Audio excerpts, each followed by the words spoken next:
Welcome back to the Newport Gulls pregame show here on the NECBL. My name is Catherine Haas, and today I'm joined by Kyle Brennan. Kyle, how are you today? I'm doing great. Glad to be back in Newport. Glad to have you be back. Kyle, what did you do last year for us?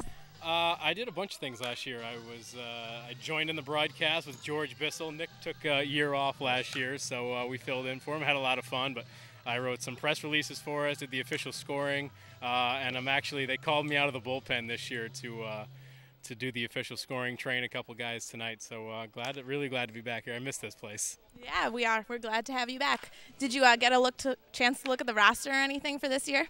I did actually. During the whole signing process in this off season, I saw some of my guys from last year come back. I know we got Robbie Ortt and Jeff Malillo and Connor Canary are back in the infield, and a couple of our pitchers, John Przinski. I don't see him here yet, but I assume he's coming.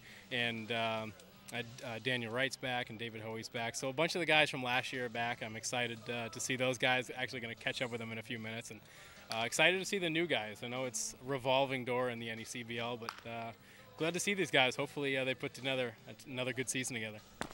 Hopefully. With the draft, what did you think of everybody that was in the draft, especially the guys that we had last year and the years before?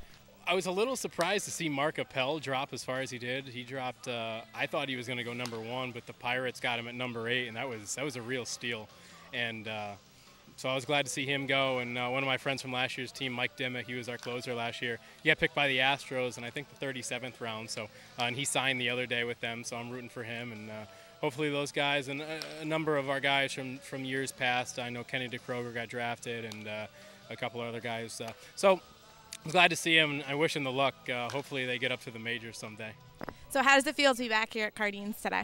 It's just a special place to be. I mean, I love this state in general. I'm from Connecticut, so whenever I get to come up here, it's a great time. And I just get to walk in the stone wall here. It's an old place, but it's just a lot of fun to be out here. It's a great place for baseball, and if you've never been to Newport, it's just a great opportunity. I got to see my first Gulls game last year, and it was so much fun. I mean, this is just, there's nothing quite like the atmosphere we have here.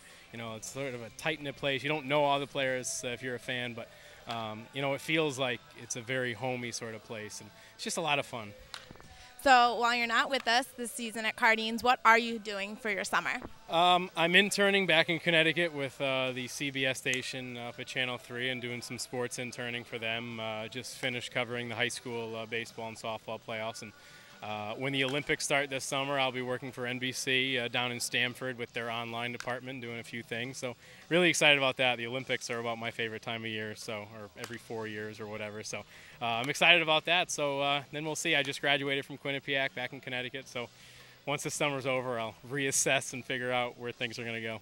Any ideas on what you want to do after the summer's over? Well, I had a hell of a time broadcasting last summer up here, and that's kind of what I went to school thinking about doing, so hopefully one day a little play-by-play. But I just love anything in the sports media is cool with me. I've been writing for a long time. I've been broadcasting TV, so whatever it is, you know, you're not going to have a bad day working if you're working in sports. So that's the goal. All right. Well, thank you for being here. Thank you. All right. Coming up next, we'll have Nick Lima with the Front Office Report right here on the NECBL Broadcast Network.